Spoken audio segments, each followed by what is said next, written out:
เมืองไซสมบูรณ์ทางไปหอหลักเมืองแผนการมื้อนี้สิไปบ้านอ่าวใต้บ้านอ่าวกลาง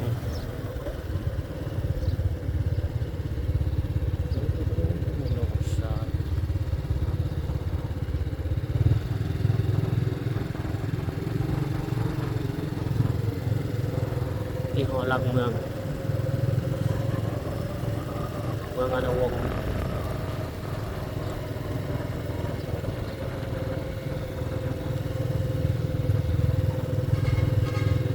เราเบิ่งไซสมบูรณ์2026ว่าห้านนี่เพิ่นเปิดเลยเนาะห้านอาหาร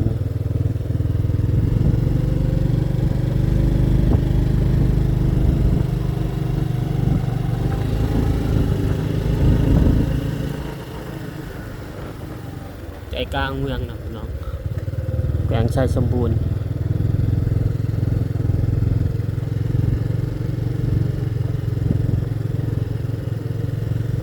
ถ้าเราเบิ่ง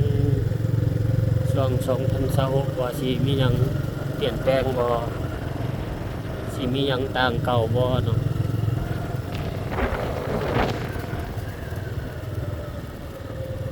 เดซ่าโมบาย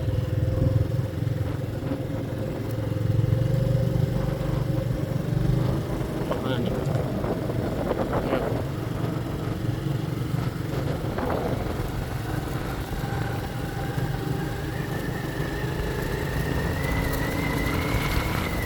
นะครับดูสิ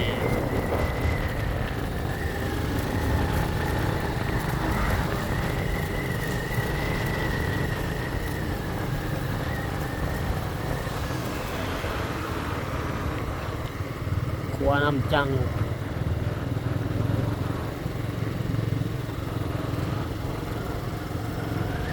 ทางสิ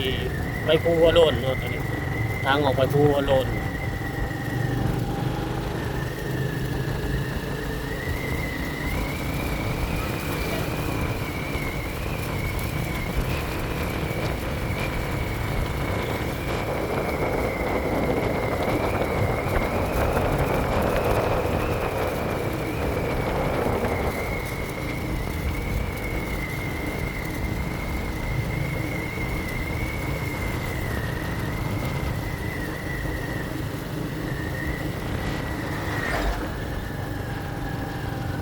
แผนการว่าสิไปบ้านอ่าวเนาะพี่น้องแต่ว่าเอาสิซื้อแนวกินออกไปเฮ็ดกินก่อน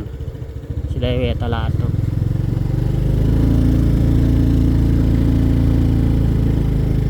นี่คือตลาดไซสมบูรณ์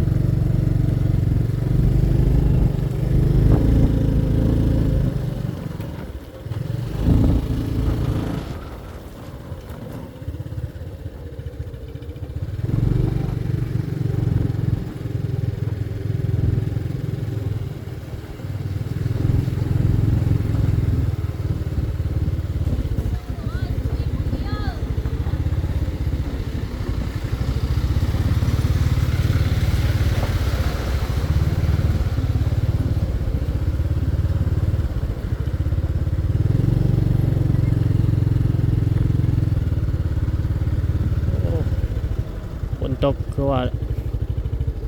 เละตุ้มเป๊ะแถววันนี้ตลาดไซสมบูรณ์